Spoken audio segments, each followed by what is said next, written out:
समन्त चक्रवालेषु अत्र गच्छन्तु देवता सद्धम्मं मुनिराजस्स सुनन्तु सग्गमुक्खदं धम्मश्रवण कालो अयं बदन्ता धम्मश्रवण कालो अयं बदन्ता धम्मश्रवण कालो अयं बदन्ता नमो तस्स भगवतो अरहतो सम्मा सम्बुद्धस्स नमो तस्स भगवतो अरहतो सम्मा सम्बुद्धस्स नमो तस्स भगवतो अरहतो सम्मा सम्बुद्धस्स चत्तारो मे भिक्खवे काला कतमे चत्तारो कालेन धम्म सवनं कालेन धम्म साकच्चा कालेन समतो कालेन विपस्सना इमेको भिक्खवे चत्तारो काला तीति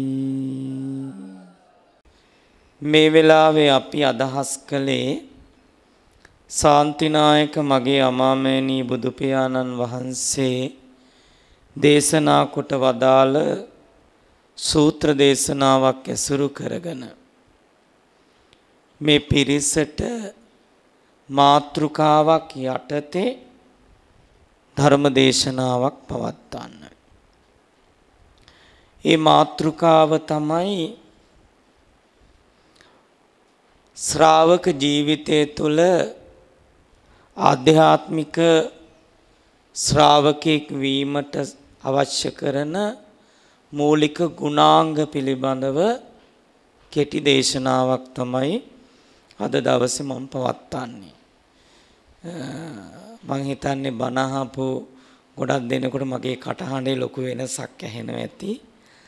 මං හිතන්නේ සති ගාණක් මම මේ උගුරු තුවාල වෙලා තියෙන්නේ. ඉතින් මේ බණ කියන්න හරිම අමාරුයි. නමුත් කල්යාණ මිත්‍රත්වයේ වෙනුවෙන් ඕන දෙයක් පරිත්‍යාග කරන්න පුළුවන්නේ. ඒ නිසා දැන් ගොඩාක් උගුර අමාරුයි. නමුත් මම ටික ටික ධර්ම දේශනාව කරන්න. ඉතින් අද දවසේ මේ ආධ්‍යාත්මික ශ්‍රාවක සමාජයක මූලික ගුණාංග අද අපි සාකච්ඡා කරන්නේ. ඒ සඳහා මම තෝරාගත්තා සූත්‍ර දෙකක්. එකක් තමයි කාල කියන සූත්‍රය. මේ සූත්‍රයේ තියෙන අංගුත්තර නිකායේ 4 වෙනි කොටසේ 270 වෙනි පිටුවේ. සුදුසු කාලය ආවට පස්සේ ප්‍රමාදයන් සිදු කරගන්න නැතුව කාරණා 4ක් නොපමාව සිද්ධ කරන්න කියනවා. කාලේන ධම්ම සවණං කාලේන ධම්ම සාකච්ඡා කාලේන සමතෝ කාලේන විපස්සනා. ඒ කියන්නේ මොකද්ද? සුදුසු කාලය ආවට පස්සේ දැන් මේ ඇවිල්ලා තියෙන කාලය. කියන්නේ 60 පෙන්න කාලය කියන එක නෙමෙයිකින් කියන්නේ. බුද්ධ ශාසනය. බුද්ධ ශාසනයේ පැමිණිච්ච මොහොතේ ලැබිච්ච මොහොතේ ධර්මය අහන්න ධර්ම සාකච්ඡාව කරන්න, සමතය වඩන්න, විපස්සනා වඩන්න. මිගසාලා කියන සූත්‍රයේදී අංගුත්තර නිකාය කාරණා 4ක් හරියට නොකළොත් දුගති බය ඉක්මවන්න බෑ කියනවා. නිවැරදි ධර්ම ශ්‍රවණය, ධර්මයේ රස ශ්‍රතවත් භාවය, ඊළඟට බුදුරජාණන් වහන්සේ දේශනා කරනවා සමේ විමුක්ත, වරින් වර සමාධියට හිත පිහිටවන්න කියනවා. සමේ විමුක්ත. එහෙමමයි සූත්‍රයේ තියෙන්නේ. ධර්මය අහන්න ඕනේ, ශ්‍රතවත් භාවයේ දියුණු කරන්න ඕනේ, සම්මා දිට්ඨිය හදා ගන්න ඕනේ. සමේ විමුක්ත, නීවරණ යටපත් කරපු සමාධියක් ජීවිතේ ස්පර්ශ කරන්න කිව්වා. කොයිතරම් ප්‍රියශීලී වුණත්, මොන බාහිර දක්ෂකම් තිබ්බත්, එවැනි කෙනා එහෙම කරලා නැත්තම් දුගති බය ඉක්මවල නැහැ කිව්වා. මිගසාලා සූත්‍රය. ආයි මං කියනවා. මොනවාද? හරියට ධර්මයේ නාසපු, ශ්‍රතවත් භාවයේ දියුණු නොකරපු, සම්මාදිට්ඨියට නොපැමිණිච්ච, සමය විමුක්ත, සමාධියට හිත පත් නොකරගත්ත ශ්‍රාවකයෝ මොකද කියන්නේ? දුගති බය ඉක්මවලා නැහැ. පැහැදිලිනේ? දැන් කොතෙන්ටද දැන් අනිත් පැත්ත බැලුවොත්? ඒකෙම කාරණා 4ක් තියෙනවා තව. යම් කිසි කෙනෙක් හරියට ධර්මය අහලා, හරියට ශ්‍රතවත් භාවයේ දිනු කළා. ඒ කාරණා 4ම අනිත් පැත්ත. හරියට සම්මාදිට්ඨියට ඇවිල්ලා, සමේ විමුක්ත, සමත පාදක කරගත්ත සමාධිය. සමාධි භාවනා කියලා කියන්නේ සමතයයි ඵලය. විපස්සනා සංස්කෘති, මේ පාලියෙන් විදර්ශනා සංස්කෘති, විදසුන් සිංහලෙන් පඤ්ඤා භාවනා. ඒ කියන්නේ විපස්සනා භාවනාවේ ඵලය තමයි ප්‍රඥාව. හන්නේ? දැන් මේකට මොකේටද? චත්තාරෝමි වික්කවේ කාලා කතමේ චත්තාරෝ. මහණෙනි, කාරණා 4ක් තියෙනවා. මේ කාරණා 4 නොපමාව සිද්ධ කරගන්න ඕන. ඔන්න පළවෙනි කාරණාව අපි ඇහුවා ධර්මයේ ඇසීම. දැන් මේක සුලභයි. අපිට සුලභයි. දැන් අහන හැම කාරණාවක්ම මතක තියනවද? කොයි වගේද? හරියට දිය පිට ඇඳිරක් වගේ වේගෙන් අයින් වෙනවා. ඇයි ධර්මයේ හිත ප්‍රතික්ෂේප කරන්නේ? දැන් ඔන්න විමසන්න ඕන කාරණා.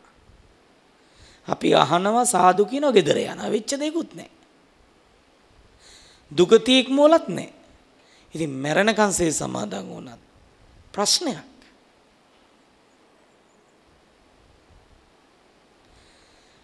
මම අවුරුදු 3ක් මේ ගැන ගවේෂණයක් කළා. ඇයි ධර්මයේ ප්‍රතික්ෂේප වෙන්නේ? දැන් කම්මට්ටාන විනිමුත්තෝයි ධම්ම නාම ධම්මදේශනා නාම නත්ති කියලා දේශනා කරානේ. මේ සම්බුද්ධ දේශනාව කර්මස්ථානයකින් තොර කිසිම දේශනාවක් නැහැ කිව්වා. තිසරණය භාවනා 3ක්. බුද්ධානුස්සති, ධම්මානුස්සති, සංඝානුස්සති.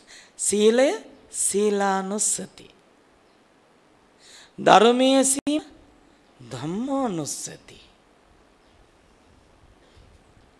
එහෙමනේ තියෙන්නේ. කම්මට්ටාන විනිමුත්තෝයි. ධම්මදේශනා නාම නත්ති. කමඨහනකින් තොර වූ දේශනාවක්. භාග්‍යවතුන් වහන්සේගේ දේශනාවක් නෑ කිව්වා. හැම අරමුණක්ම කමඨහනක් කිව්වා. ජීවිතය ආරම්භ බලන්නකෝ. හිසේ ඉඳලා පාදාන්තය දක්වා කමඨහනක් නෙමෙයිද? මේ ඉහළ පහළ ගන්න හුස්ම ටික සතර මහා ධාතුන් ටික මේ ඔක්කොම කමඨහනක්.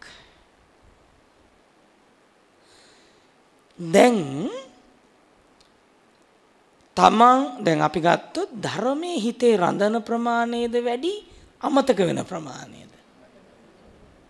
දැන් උදේ ආපුවා මතකද? පොෂෙල්ලුවා නා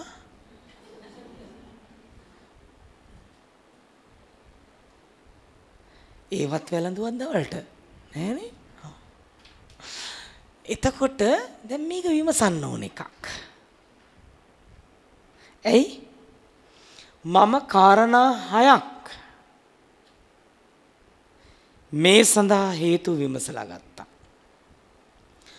ධර්මය ප්‍රතික්ෂේප වීමට බලපාන හේතු.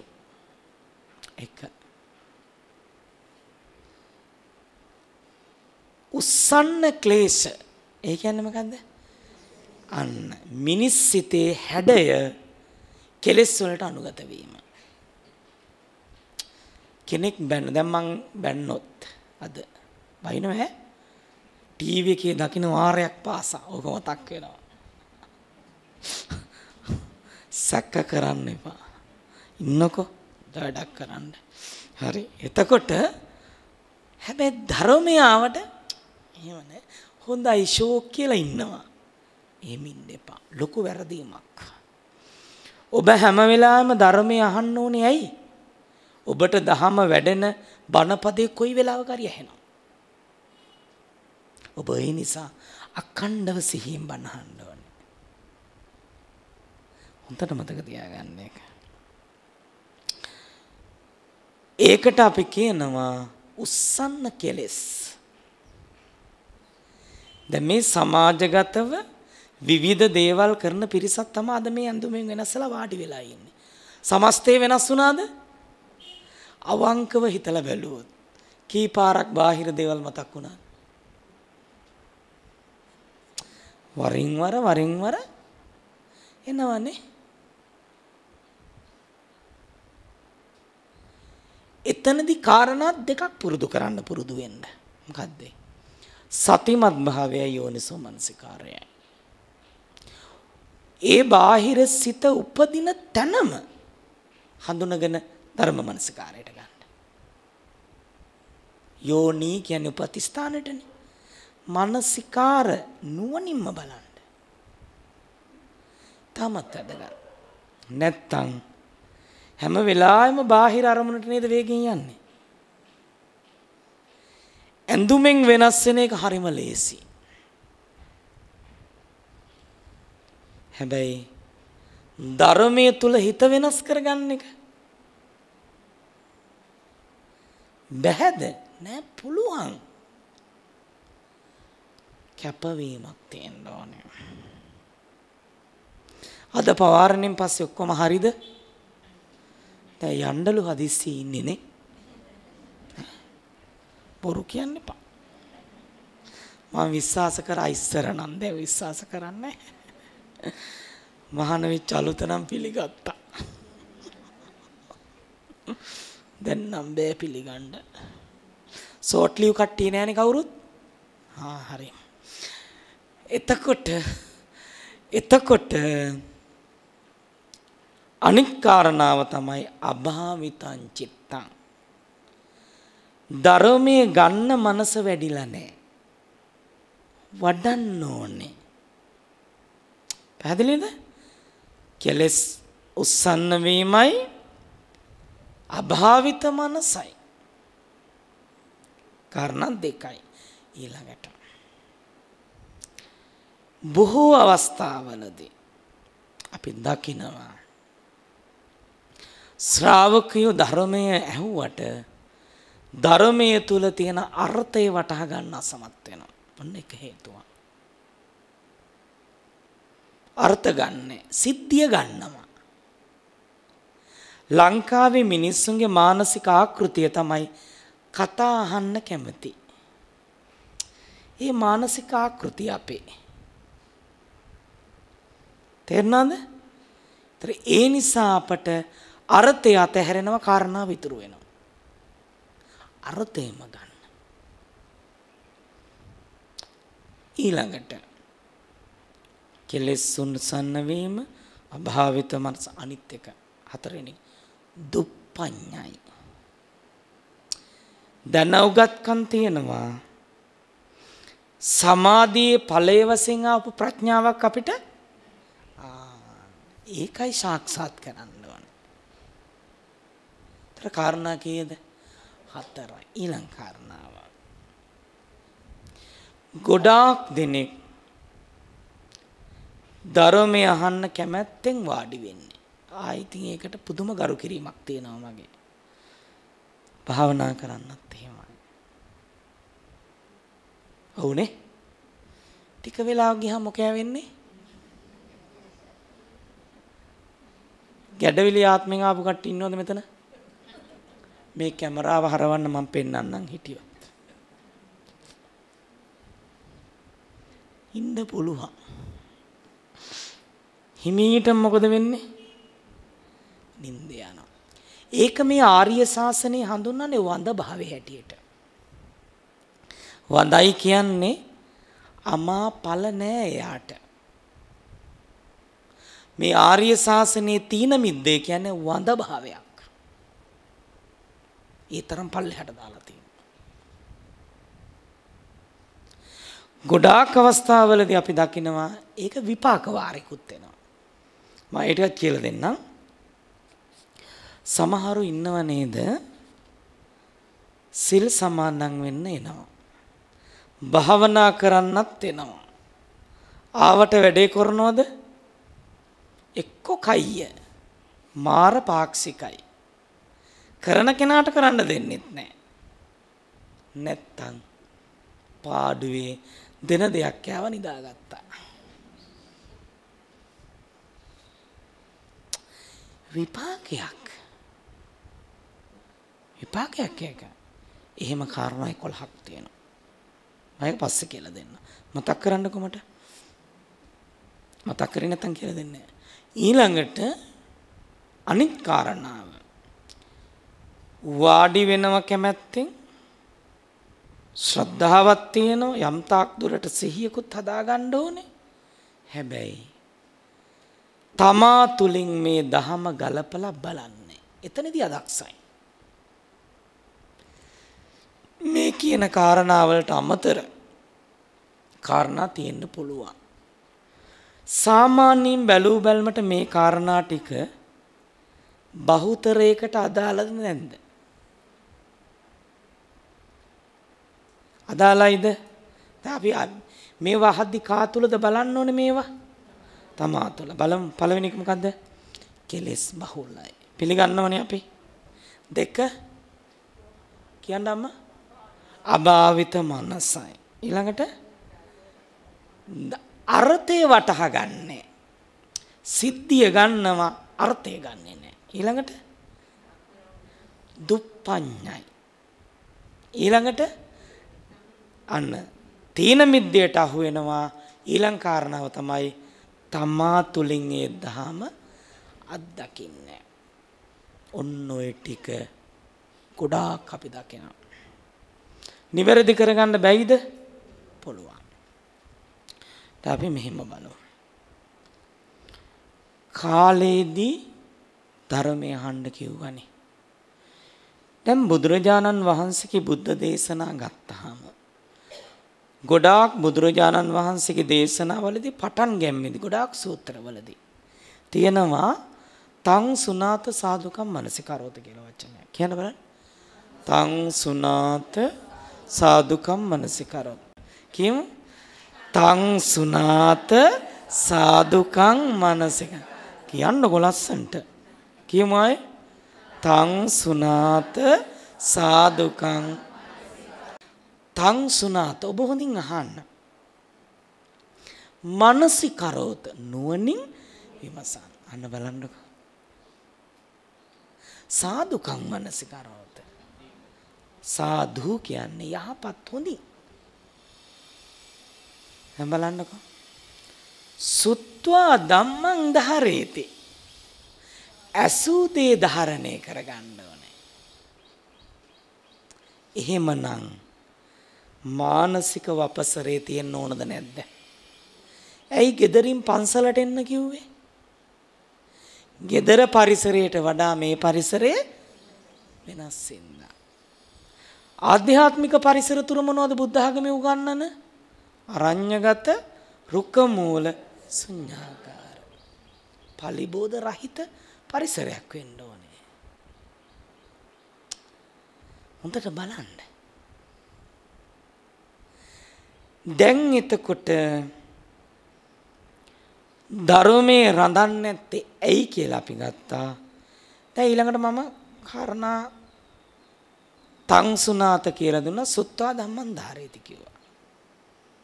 ඊළඟට ඔන්න ධර්මය අහන කෙනා සුත්වා ධම්ම දතානං ධම්මානං අත්තං උපපරික්කති කිව්වා. ධර්මයේ තුල දැනගෙන අත්තං උපපරික්කති. ඒ කියන්නේ අර්ථය විමසන්න කියලා. දැන් මම අර කිව්ව ඉස්සෙල්ලා. දැන් හරිනේ. අන්න බලන්නකෝ. දැන් අපි ධම්ම කියලා කියනවා.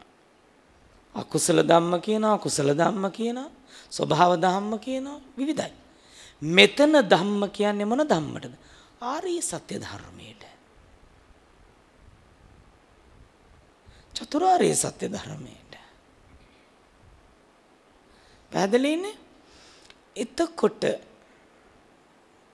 ධර්මය අහන්න ඕන විදිහක් තියෙනවා. ඒ සඳහා මානසික පරිසරයක් තියෙනවා. අපි සූත්‍ර දේශනාවල අර්ථය දායකයන්ට කියලා දෙන්න ඕනේ. ඇයි? සාකච්ඡාවට විමුක්තායතන සූත්‍රය කියවලා බලන්න. ධර්මයේ දේශනා කරන එකත් නිවනට දොරටුවක්, බණ අහන එකත් නිවනට දොරටුවක්, ධර්මයේ සාකච්ඡා කරන එකත් නිවනට දොරටුවක්. හරි. එතකොට දැන් කාලේන ධම්ම සාකච්ඡා. මෙතන සාකච්ඡාව දෙආකාරයකින් තේරුම් ගන්න ඕනේ. කල්යාණ මිත්‍රයන්ගේ සහාය ඇතුව කරන සාකච්ඡාවයි යෝනිසෝ මනසිකාරයෙන් සිහියෙන් තමා තුල මෙනෙහි කරන එකයි. පැහැදිලිද? කොහොමද තමා තුල එක බලන්නේ? ඊළඟට තියෙන කාලේන සමතෝ කියන තැන. දැන් තමා තුල බලන්නේ කොහොමද මේක? දැන් කෙලස් වලට වයසක් තියෙනවද? කෙලස් වයසට යනවද? නැහැ. ඇඟ වයසට යන්නේ. දැන් ওই වයසට යනවත් එක්ක තණ්හා වයසට ගියාද? නෑ, නොහැකියාව විතරයි තියෙන්නේ. තමයි හැටි. ඕනම වෙලාවක මේ ක්ලේශේ ඉන්න බැයිද? උදාහරණයක්. තරහ නෑනේ නේ. කමන්නේ ඔන්න ඔය තරහ වෙච්ච දෙයක්. සමහරුන්ගේ දෘෂ්ටිය. මම එදා ඉඳලා හිටපු ගෙදරම ඉන්න ඕනේ මැරෙනකම්. මලා තම. මලාට යන්නේ ඉතින්. ඕ වැඩි. ඔන්න එක කාමච්ඡන්දයක් වැඩ කරන හැටි. අතන අල්ලන. බලන්නකෝ. සමහරු ඉන්නවා හැම වෙලාවෙම ලෙඩ දුක් අල්ලගෙන උපාදාන කරන හිතනවා. නකුල පිතු සූත්‍රයේදී කොහොමද කිව්වේ? නකුල පිතු භාග්‍යවතුන් වහන්සේ මුණ ගැහෙන්න පැමිණිලා බුදුරජාණන් වහන්සේත් එක්ක කතා කරනවා. කතා කරනකොට අනේ ස්වාමීනි දැන් මම බුද්ධෝ මහල්ලකෝ ජින්නෝ ආතුර කායස්ස. ඒ කියන්නේ මොකක්ද? මම වයසයි ස්වාමීනි. මහලුයි ස්වාමීනි. පිළිගත්තද නැද්ද? දැන් අපේ කට්ටිය පිළිගන්නවද? හරි. මහල්ලකෝ හොඳයි ඒක. මහල්ලකෝ ආතුර කායස්ස. ඒ කියන්නේ ආතුරයි කය ලෙඩ වෙලා.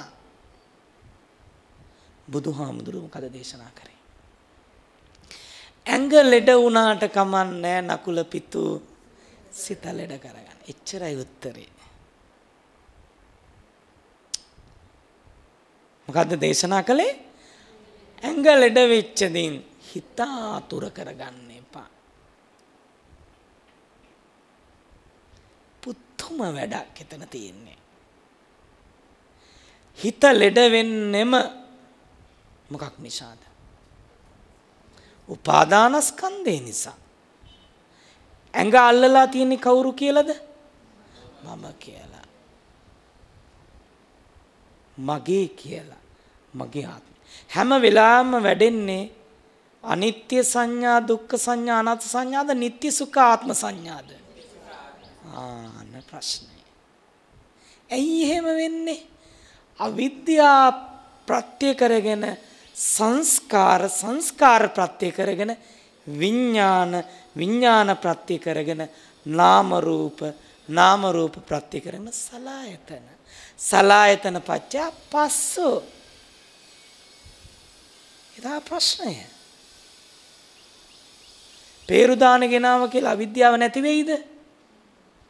සක්කාය දිට්ඨිය නැති වෙයිද? අන්න ප්‍රශ්නය. එහෙනම් මම ප්‍රශ්නයක් අහනවා. වැඩියෙන්ම රැවටිලා තියෙන කාටද අපි? සොල්ලුංග තමාට. වැඩියෙන්ම රැවටිලා තියෙන්නේ තමාට. ඇයි? තමා කියලත් කෙනෙක් කියලා අල්ලගෙන ඉන්නවා. දැන් ඔන්න භාග්‍යවතුන් වහන්සේ ආතුර ඇඟක් තිබ්බට කමන්නේ නැහැ කිව්වනේ. කොතනද ආතුර කරගන්න එපා කිව්වේ? සිත. දැන් ලෙඩ වෙනවා. කවුරු ලෙඩ වුණාමද දුක? මම ලෙඩ වුණාමනේ. කාගේ කෙස් පැහෙන එකද ප්‍රශ්නය? මගේ. ඇඟේ නෙමෙයි. කවුරු වයසට යන එකද ගැටලුව? මම. කවුරු මැරෙන එකද ප්‍රශ්නය? මම. ඔන්න වැරද්ද. මේ ටිකම සිදුවීම. මේ සිදුවීම් කාගේ කියලාද අල්ලා තියෙන්නේ? ඉතින් හිත ලෙඩ වෙලා නැද්ද? දැන් ඒක විසඳන්න ඕනේ අපි. ඔන්න නික්කුජ්ජිතං වා උක්කුච්චය. වැහිලා අර යටි කුරු කරපු දේ උඩු කර ගන්න. පටිච්චන්නං වා විවරය. වැහිලා තිබ්බ දේ විවෘත කරන්න ඕන. ඒක තමයි වැදගත්ම දේ. දැන් අපි නකුල පිටු සූත්‍රයේදී සමතය විපස්සනා. දැන් බුදු ගුණ වැඩුවත් සමතයක්. ආනාපාන සති යම් තාක් දුරට සමතකට ගිහලා විපස්සනාවකට යන්න පුළුවන්. පුළුවන්නේ. තමන්ගේ ගෙවිච්ච ජීවිතය ගැන අනවජ්‍ය සුඛයක් තියෙනවනම් ඒකත් හිතට සැපයක්. ඒක සැපයක්. දැන් අපි කියන්නකෝ මරණය ගැන සිහි කරනවනම් සමතයක්. සමතය. එතකොට ඊළඟට අපි බලමු මෙහෙම. දැන් අපි මේ ආතුර මනස දැන් බුදුරජාණන් වහන්සේ සල්ලි වෛද්‍යවරයෙක්නේ. මොකක් පිළිබඳව? හොඳම සැත්කම කරේ කොහාටද? හිතට. ආයේ මේ ලෝක ධාතුවේ වෙන කවුරුත්ම නැහැ. මනසටයි සැත්කම කරේ. දැන් වැරදීම් කීපයක් අපි තෝරගත්තා. වයසට යනවා, ලෙඩ වෙනවා, කිස් පැහෙනවා, මැරෙනවා. කවුද? මම. දැන් ලෙඩ වුණේ, වයසට ගියේ, කිස් පැහුනේ ශරීරේ. කාගේ කියලාද ගත්තේ? ඇඟේද ප්‍රශ්නේ තියෙන්නේ, දෘෂ්ටියේද? සම්මා දිට්ඨි කම්ම සමාදාන දේවදූත සූත්‍රයේදී. දැන් බලන්න. එහෙනම් දැන් වැහුම් විවෘත කළ බලන්න ඕනේ. ඒ සඳහා අපට ඕනේ හේතුඵල න්‍යාය. මොකද ඕනේ? දැන් ඇවිදිනවා, කනවා, අතපය නමනවා, දිගාරිනවා, අහනවා. මේ සියලු දේවල් කරන්නේ කවුද? සම්මුතිය හැටියට මම. අන්න සම්මුතිය තියෙන ජීවත් වෙන්න. පරමාර්ථයේ තියෙන තමා තුලින් දකින්න. සම්මුතියෙන් ප්‍රඥාප්තියෙන් ඕන ජීවත් වෙන්න. පැහැදිලිද? දැන් චූටි දරුවෙක් ළඟට දුවගෙන එනවා මුණුපුරේ. අනේ උපාදානස්කන්ධය යන්න කියන්නද? ඉතින් ඒක ප්‍රශ්නයක්. එහෙනම් මොලේ ප්‍රශ්නයක්. අවුලක්. බෙහෙත් ගන්න එක හොඳයි ඈ. එතකොට එහෙම එකක් නැහැ. ඒක සම්මතියදී අපි ගන්නවා. හැබැයි මනසින් අල්ලන්නේ ගොඩක් දෙනෙක් අත් දෙකට වඩා අල්ලගෙන තියෙන කොතනින්ද? ප්‍රශ්නේ එතන තියෙන්නේ. ප්‍රශ්නේ එතන තියෙන්නේ. අතේ තුවාලයක් නැත්තම් වසවිසල්ලුවාට කමන්නේ නැහනේ. ශරීරගත වෙන්නේ. සෝතාපන්න කෙනාට කියන්නේ අර සිද්ධියේදී. දන්නවනේ නේද? නෑ. අර මුවවැද්දාගේ සිද්ධියේදී වැද්දෙක් එක්කනේ සිටුදීනේ ගියේ යන්නේ. වෙන පිරිමි හිටියව නැද්ද? සත්‍යයට සත්‍ය එකතු වෙන හැටි. දරුවෝ 3 දෙනෙක් හම්බ වුණා. ඒ පවුලම සෝතාපන්න වුණාද නැද්ද? සත්‍යයට සත්‍ය එකතු වෙන හැටි. අපිනේ බාහිරෙන් බලන්නේ. හරිම රාගාධිකයේ සිටුදීනේ. හැබැයි ආ සෝතාපන්න වුණා. වැද්දෙක් කියන තරම් හදිස්සියක්. නමුත් බලන්න ඒ ස්වාමියාත් දරුවෝ 3 දෙනාටත් නිවන් මඟ විවෘත වෙනවනේ. මම හරි ගැඹුරින් බලන්න ඕනේ. එතකොට මේ කාරණා ටික ඔන්න වැරදියට අල්ලගෙන තියෙනවා. අපි ගමුකෝ රූප කියන උපාදානස්. හොඳට තේරුම් ගන්න ටිකක් විපස්සනාවේ මම මේ කියන්නේ. හොඳට බලන්න. හොඳට බලන්න. දැන් මේ අපි ගැනනේ අපි බලන්නේ මේ. දැන් සිහියයි යෝනිසෝ මනසිකාරය ඇති කරගෙන. අසමුල් කරගෙන යමක් පේනවා කියලා කියන්නකො. අසත් රූපයත් චක්කු විඥානයන්. මේ ක්‍රියාවලිය අපි හේතුඵල වශයෙන් නෙමෙයි කියන්නේ මම දැක්කා. සිද්ධ වුණේ කොහොමද? ක්‍රියාවලිය. ඒ දැක්ක දේ හොඳ නම් කැමති වෙනවා, කැමති මේ අකමැති නම් ගැටෙනවා. ඔන්න ප්‍රශ්නේ එන්නේ. කාටද හොඳ? මට. කාටද හොඳ නැත්තේ? මට. අන්න මම ප්‍රශ්නයක් අහනවා.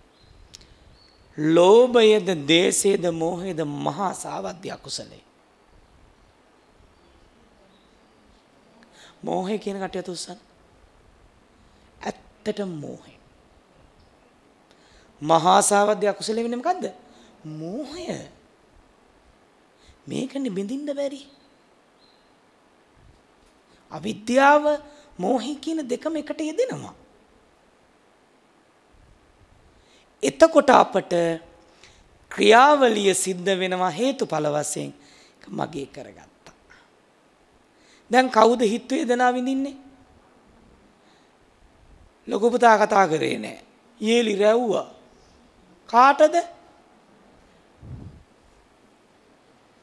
මුණුපුරා දැක්කෙත් නෑ අනේ.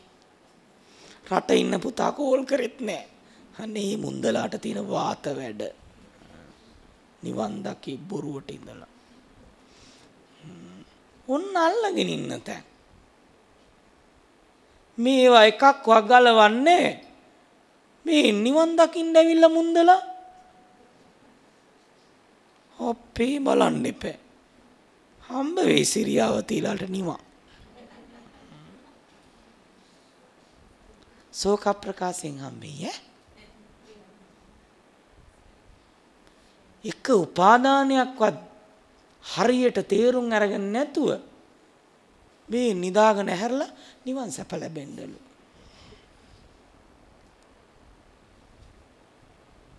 මේ සක්කාය දිට්ඨිය මෝරලා එහෙනම් මේ සම්මුතිය තියෙන දෙයට වඩා මෙතන අපි ධර්මයෙන්මයි දකින්න ඕන. එහෙනම් මේ ක්‍රියාකාරීත්වයත් එක්ක විපස්සනා කරන්න. සමුල් වෙලා යමක් කෙනකොටම දකින්න ඒක නුවණින්.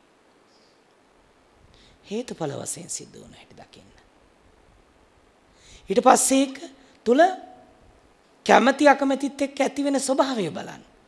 එතකොට ඔබ දකින්න අසත් රූපයත් චක්කු විඥානයත් මේ සියල්ල හේතුඵල වෙලා හේතු පටිච්ච සම්භූතං ඒ දෙකම හේතු වෙලා සකස් වෙන දේ එතනම නැති වෙනවා. අන්න විපස්සනා. එතකොට අර ඈතකට යනවද? එතනම නිවෙනවනේ යන්නේ. මොකටද මේ විඳවන්නේ?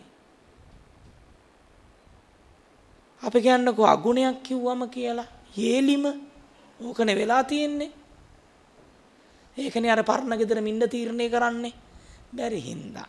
කොහොමත් කාන්තාව දෙන්නකට එකට ඉන්න බෑ. ඇත්ත. හරි. අරගොල්ලෝ කොහොමද දන්නේ 4-5 දෙනෙක් ඉන්නේ නේ? යවන්න ඕනේ අපේ කට්ටිය ඉගෙනගෙන ඉන්න.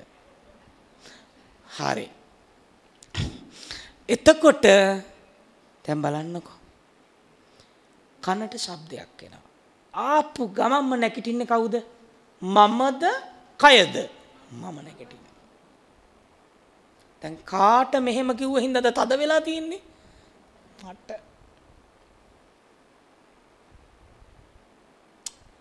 බලන්නකෝ එන හැටි එක. නැගිටින්නේම මම. හොඳ කිව්වත් නරක කිව්වත් දෙකම හේතුඵල වශයෙන් නෙමෙයි දෙන්නේ. ගන්න විදිහ අනුව නේද ප්‍රශ්නේ ඉන්නේ. ඒ මොකද්ද? දෘෂ්ටිය.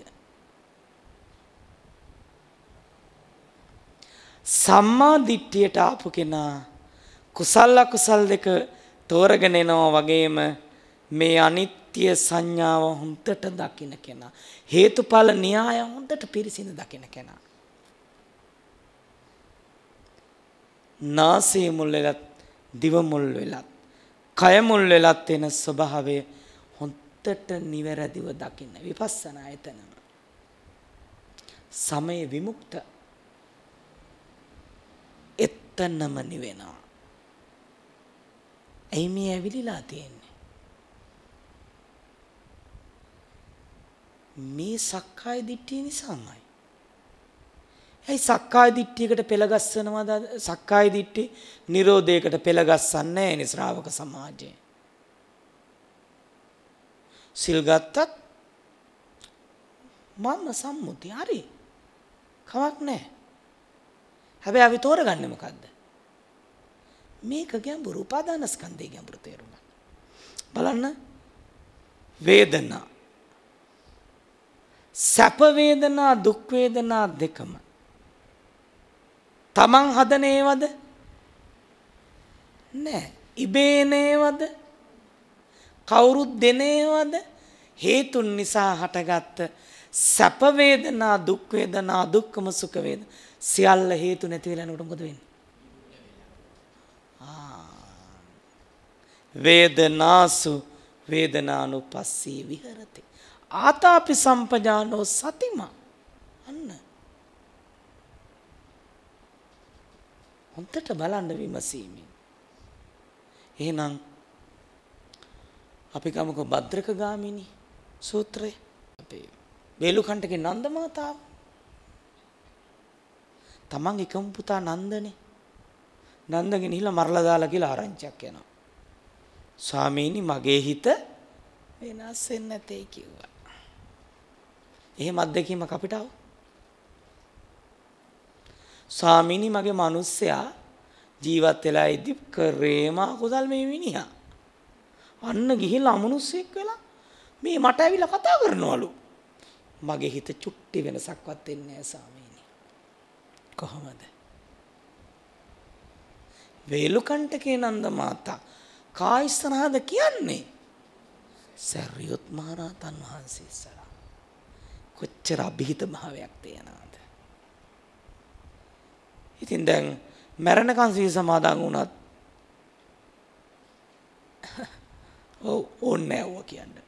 ඉතින් ඒ නිසා ඕන එකක් කරගත්තද? ඒ නිසා බලන්නේ මනස වැටෙන්නේ. ඇඟ ලෙඩ වෙනවා හිත සූරම්බට්ටේ කතාව දන්නවන්නේ? සූරම්බට්ට මාරයා ඉදිරියේ සැලුණද? බුදුහාමුදුරුවෝ වගේනේ එන්නේ. සූරම්බට්ටගේ ඉස්සරහට ගියේ නැද්ද? ගියා. සූරම්බට්ට මොකද්ද කියන්නේ? මේ සූරම්බට්ට ඔය සමහර අනිත්‍යය කියවනේ. නිට්ටයවත් තියෙනවා කිව්වා. සූරම්බට්ට කියපු ගමන්ම දැනගත්ත මේ කවුද ඇවිල්ලා ඉන්නේ? මාරයා. දැන් එහෙනම් ලංකාවේ බුදුහාමුදුරු ඉපදුනා. හරි. ඔය යන්නේ වැල්නකොට ඉරලක්ම.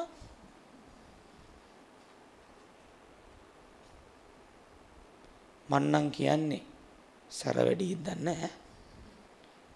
දැන් හැම සංවිධානයකටම හාමුදුරුවෝ දායකයෝ ඉන්නවා. හැම පක්ෂෙටම හාමුදුරුවෝ දායකයෝ ඉන්නවා.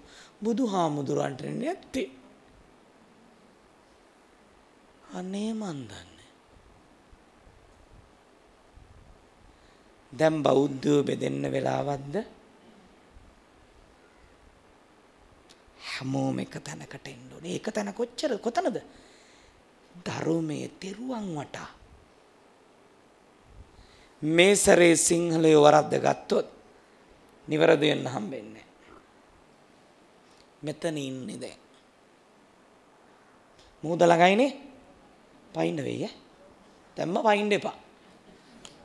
ඊට පස්සේ මාත් අහුයි. ඒ නිසා මෙතන ඉන්නේ ඈ වගකීමෙන් 100% වගකීමෙන් කියන්නේ. මිනිහෙක් මැරුණොත් ආයි ඉපදෙයි. ජාතියක් මැරුණොත් ආයි ඉපදෙයි. ඇයි අපි ඒක කතා කරන්නේ? කිඹුල්වත් පුරේට මගේ බුදුහාමුදුරන්ට ආරාධනා කළා. ඒ ආරාධනාවට කලින් කොහටද වෙඩි? පුංචි රටට. ඇයි විරෝධ කියන රජුරෝ සාක්‍යයන්ට ගැහුවා. සාක්‍යෝ කෙලින්ම ආවේ කොහාටද? සිහල දීපේට. මේ නිකම්ම මේ හිස් જાතියක් නෙමෙයි අපි. අපි මේ රටේ බෝඩින් කාර්යෝද? නෑ. බුදුහාමුදුරුවෝ මොකද්ද තබපු විශ්වාසය අපි කරේ? සියලු සම්මා සම්බුදුවරුන්ගේ බුද්ධ ශාසනය නොනැසී පිහිටන එකම භූමිය මෙච්චරයි. ඒකට ද්‍රෝහි වෙනවද එකඟ වෙනවද? මුළු හදවතින්ම එකඟ වෙන්න ඕනේ. ශ්‍රාවකයෝ හීන වෙලා මිත්‍යා දෘෂ්ටිකයෝ බලවත් වුණොත් මගේ ශාසනයට යන කල මොකද්ද? ඒ තරක් නෙමෙයි. අනාගතයේ මේ ශාසනය වෙනුවෙන් ජීවිතේ පූජා කරන ශ්‍රාවක දරුවෝ බිහි වෙන්නේ කොහෙද කියලා දැක්කේ? මේ පුංචි රටේ. ඒකට එරෙහි වෙනවද? බෑ. එහෙනම් අපි ගර්භාෂ යුද්ධයක් පටන් ගන්න ඕනද නැද්ද? අවශ්‍ය වෙනවා. ඒ කුසෙන් එන්නේ මේ ශාසනයම රකින්න මහා උත්තමයෝ වෙන්න පුළුවන්. දිවි පුදා ජීවිත දානය කරලා ආරක්ෂා කරපු මගේ ශාසනේ ජාතියෙත් රටෙත් මලගමට පාංශකූලෙ දෙන්න මං කැමති නෑ. තේරුම් ගන්න. ප්‍රතිපත්තියෙන් අපි සන්නද්ධ වෙන්න ඕනේ. සූරම් බට්ටලා මාර පරාජය කරේ කොහොමද? අධ්‍යාත්මික බලය. අධ්‍යාත්මික බලය. දා මාරයා ගියේ නැද්ද? අපි එහෙනම් ආර්ය උපෝසථ සූත්‍රය අරන් බලන්න. පෙහෙවස් ගන්නවා කියන්නේ ආර්යයන් වැඩි මග යන්න පෙවෙන දවස. අල්ලාප සල්ලාප කියලා කාලෙ ගෙවන දවස නෙමෙයි. දිවි හිමියෙන් ආර්යයන් වහන්සේලා අනුන්ගේ ප්‍රාණයක් නැති කරේ නෑ. මමත් ඒ ප්‍රතිපත්තිය වඩනවා. ආර්ය උපෝසථය කියලා බලන්න. හිතන්නකෝ. එහෙනම් ජීවිතයටත් වැඩිය අපි ආදරේ කාටද? අපේ බුද්ධ ශාසනයට. මම නම් එහෙමයි. මන් දන්නේ නැහැ. හෙට බිලි පූජාවක් තිබ්බොත් මේ රටට ශාසනයේ ජාතිය වෙනුවෙන් පොලිමේ පළවෙනි පොලිමට යනවා මම. අපේ අම්මා අපිට ගොන් කිරි දුන්නේ නැහැ නේ. අපි 10 දෙනාටම දුන්නේ මව් කිරි ඈ. මං 10 වෙනි ඈ. අවුරුදු 19ක් පොඩි දරුවෙක් වගේ මගේ අම්මා මම බලාගත්තේ. එදා මාව ප්‍රතික්ෂේප කරා නම් මං ආයි කියන්න තිබ්බේ නෑ මගේ අම්මට. කුසින් වදලා ශාසනයට දීලා තමන්ගෙම පුතා ගොඩනගපු බුදු සෙවණේදී අවුරුදු 19ක්ම සෙවණ ලැබලා මේ ලෝකේ කොයි අම්මටද අවසාන මොහොත ගත කරන්න ලැබෙන්නේ? මං උදේට ගිහලාම නලවනවා අම්මව.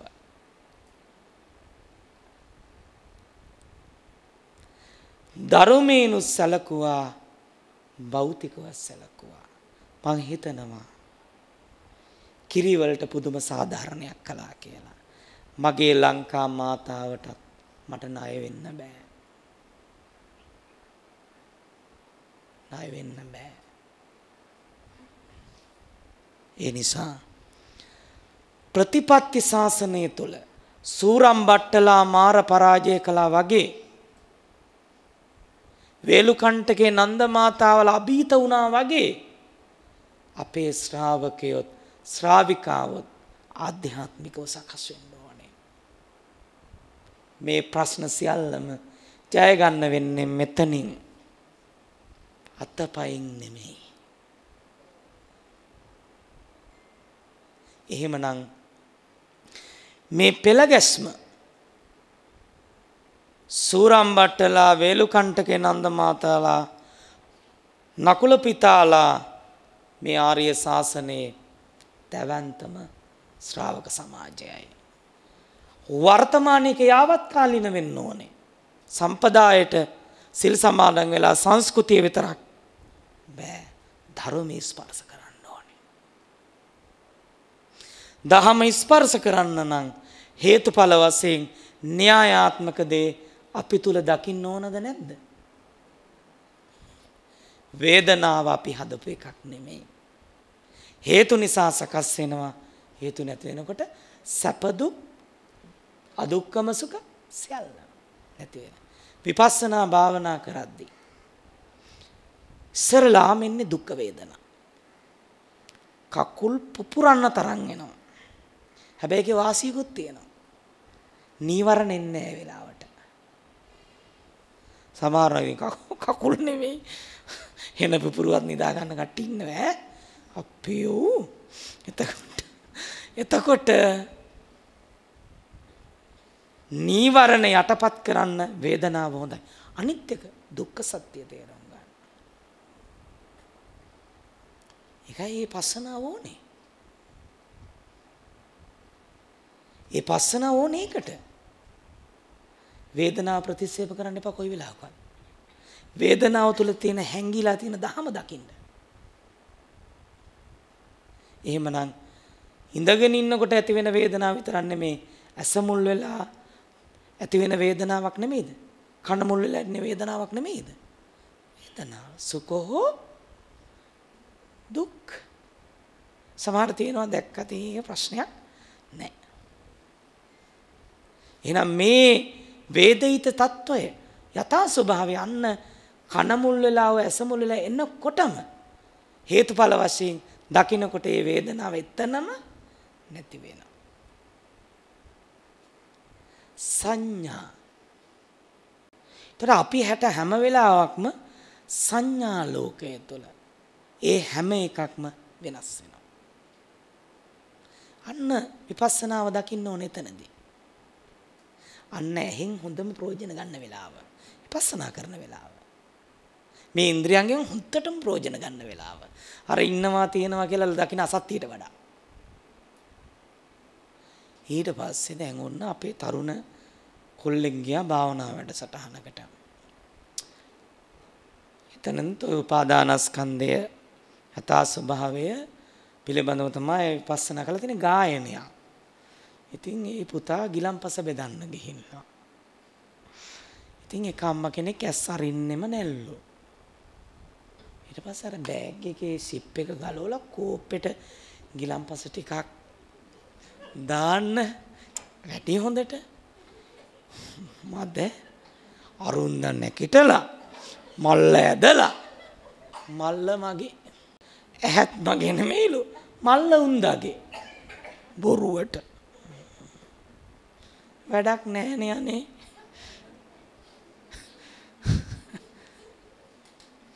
ඔය සංසාරමලු තියෙන හැමෝම එකයි. එහෙනම් මලු ගන්න දෙන්නේ අපි. මහා කරදරේ මල්ල. එතකොට දැන් බලන්න එතකොට අපි බලන්න ඕනේ සක්කාය දිට්ඨිය තර කරගෙන අවබෝධයක් ඇවිල්ලාද? එතෙන්ට නම් වැටෙන්න එපා. මිගසාල සූත්‍රය මොකද කිව්වේ? හරියට ධර්මය අහන්න, ධර්මඥානෙ දිනු කරගන්න, ඊළඟට සම්මා දිට්ඨිය හදාගන්න, සමය විමුක්ත වෙන්න නැත්තම් දුගතියෙන්වත් මිදිලා ඉතින් මිදෙයි අරම ඉඳලා මල්ල උපාදාන කර. මල්ල මගේ. ඇඟ නෙමෙයි මගේ ආත්මේ බොරුවට. මෙහෙත් ඉන්නවද මන් දන්නේ. එතකොට දැන් සංඥා බලන්නේ සක්කාය දිට්ඨිය නෑට. සංඛාර සකස් වුණු කාය සංකාර, වචී සංකාර, මනෝ සංකාර, පුඤ්ඤාභි අපුඤ්ඤාභි. මේ සියලු සංස්කාරවල ස්වභාවය කොහොමද? සබ්බේ සංඛාරා අනිච්චා යදා පඤ්ඤාය. කොහොමද දකින්න තියෙන්නේ? ප්‍රඥාවෙන්. හිතලා දකින්නවද? නෑ. අනේක තමයි වැදගත්ම දේ. සබ්බේ ධම්මා අනාත්තා. සියලු ධර්මයන් අනාත්මයි. යදා පඤ්ඤාය. ඒක දකින්නෙත් කොහොමද? හිතලූ පරිද්දෙන් නෙමෙයි. ප්‍රඥාවෙන්මයි. බලන්න ඊළඟට දැන් මේ ස්වභාවයේ දකින්න කෙනාට සංඥා ලෝකයේ තුල හිර වෙන්නේ නැහැ. සංස්කාරයෙන් යථා ස්වභාවය දකින්න. විඥාණයට කිව්වේ හරියට කොයි වගේද? මැජික් කාර්යයක් වගේ කිව්වා. නැති දේ තියෙන හැටියට පෙන්වන්නේ කියනනේ මැජික් කාර්යය. විඥානයේ මායාවක් කිව්වා. ආසිවිසෝපම සූත්‍රයේ සතර මහා ධාතුයන් ගෝර විස ඇති සර්පයන්ට උපමා කළා. උපාදානස්කන්ධේ වදකේ 5 දෙනෙකුට උපමා කළා. නන්දි රාගය වදකේකට උපමා කළා. බලන්නකෝ. අර පබස්සර මෙදන් වික්කවේ චිත්තං කියන තැන හිස් ගෙවල් වලට උපමා කළා. ඒ කියන්නේ හරියට ප්‍රබාසර මනස හිස් ගයක් වගේ. බලන්නකෝ ඉපදිලා දරුවෙක් මාස කිහිපයක් ගත වෙනකම් අපි එතන හිටියේ නැද්ද? දැන් මොකද වෙලා තියෙන්නේ? ප්‍රබාසර තැන යට කරගෙන මම කියන තැනින් ඉන්ද්‍රියයන්ගෙන් ගත්ත කෙලෙස් එක්ක සක්කාය දිට්ඨිය අවිද්‍යාව තණ්හා අනේක විද ක්ලේශයන් බලවත් වෙලා. දැන් ඇස පේනකොටම දැක්ක විතරක් නෙමෙයිනේ. මම දැක්ක තැනින් හොයන්න යනවා. අල්ලනවා. හැබැයි අර පොඩි බබා එයා දැක්කනම් ඉච්චරයි. ප්‍රබාසර මනස කරා දහම තුල යන්න නම් සමතය සමය විමුක්ත ඊළඟට මේ සකස් වෙච්ච සියලු දේවල් උපාදානස්කන්ධේ මේ මවාගෙන ඉන්න දේ වැහුම් විවෘත කළා දකින්න එක තමයි විපස්සනා. විවිධාකාරයෙන් දස්සති පස්සති විපස්සනා. පවතින යථාර්ථයේ හේතුඵල වශයෙන් සකස් වෙච්ච මේ සියල්ල පිළිබඳව යථාභූත ඥාණයෙන් තත්තු පරිද්දෙන් දකින්න. එතන විපස්සනා. දැන් පැහැදිලිද? හරි. ආය මුලට යන්න. කද්ද සූත්‍ර දේශනාවේ නම කාල සූත්‍රය. හයියෙන් කියන්න මොකද්ද? කාල සූත්‍රය. මොනවාද කාරණා හතර? සුදුසු කාලයේදී ධර්මය අහන්න. ඊළඟට සාකච්ඡා කරන්න. සමතේ වඩන්න. විදර්ශනා වඩන්න. ඒ සඳහා තමයි මේ පෙළගැස්ම කළේ. මිගසාලා සූත්‍රය ගත්තා. තව තියෙනවා කාලඤ්ඤු කියලා සූත්‍රය. කාලඤ්ඤු සූත්‍රය. කාලඤ්ඤු කියන්නේ කාලය දැන ගැනීම. උදෙසීම කරන්න කිව්වා. පටිපුච්චා ධර්මයේ විමසන්න කිව්වා. යෝග මනසට යෝග කරන්න කිව්වා. සුදුසු කාලයේදී. කාල ධම්මඤ්ඤු සූත්‍රයේ කාලඤ්ඤු කියන කාරණාව. හිතලා බලන්නකෝ එතකොට. හරි. දැන් ඔය කියපු කාරණා ටික සකස් වෙන්න නම් දැන් ඔය මේ දේවදූත සූත්‍රයේ එක තැනක තියෙනවා ආර්යයන්ට උපවාද නොකරපු කෙනෙක් වෙන්න ඕන කියලා. ආර්යයන් වනාහි කවුද? බුදුපසේ බුදු මහරහතන් වහන්සේ. තෙරුවන්. බුදු දහම සමහරු ඉන්නවා මම දැකලා තියෙනවා මගේ අත්දැකීම් තියෙනවා. කොච්චර භාවනා කරන්න උත්සාහ කළත් අන්නේ භාවනා නම් පිහිටන්නේ. සත්‍ය ගණන් මහන්සිය නෑ ඉන්නේ. සමහරු ඉන්නවා බනහන්න එනවා. බනහන්න ෆෝන් එක තියාගෙන කොට කොටා ඉන්නවා. ඕ යමෙක් ආර්ය උපවාද කළොත් දහම සකස් වෙන්නේ. ඒ කියන්නේ බනහන්න එනවා. දැන් සමහරුනේ එළියේ ඉන්නේ ඒගොල්ලෝ. ළඟ ඉන්න කෙනාට මොනවා හරි කියනවා. තමාර කෑන එන ඉන්නවා. ඔව් බනහද්දිත් SMS යනවා. පුදුම ලෙඩක් ඒක. මම දැක්ක කොල්ලෙක් මේ දාලා තියෙනවා මේ මුහුණු පොතේ මේ හරි කාරණා ටික පරාභව සූත්‍රයට ගැලපෙනවා ඒක. කාලකන්ණියෙක් වීමට නම් ස්මාර්ට් ෆෝන් එකක් තිබිය යුතුයි. ඉනියා කියන්නේ. මුහුණු පොතේ account එකක් තිබිය යුතුයි. රවුටර් එකක් තිබිය යුතුයි. ඇඳක් තිබිය යුතුයි. ඇඳ ළඟ ප්ලග් එකක් තියෙන්න ඕනේලු. කවුරු වෙන්නද?